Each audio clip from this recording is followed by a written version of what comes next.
Card 8 has some different correction procedures. It can be a sound error as I'm doing sounds. Let's say the child says I would stop. My turn. Sound, Your turn. Sound, Let's start over.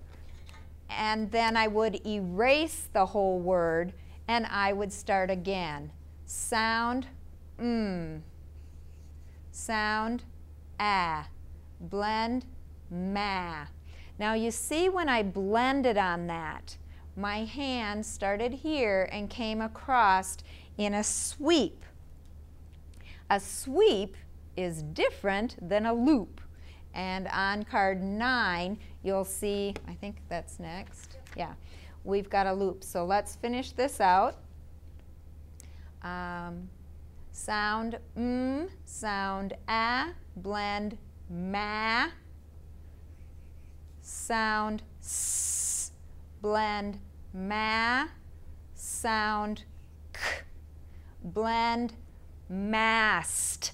Let's say the child made an error on the blending portion. In that case, you would say, my turn. Mask. Your turn. Blend, mask. Let's start over. And you would erase the whole word again and start over one sound at a time. Ask. And then after you repeat the word, go back to, and you would just have to say the word hat, rat, and then when you get to the one that you made an error on, you would reblend it again.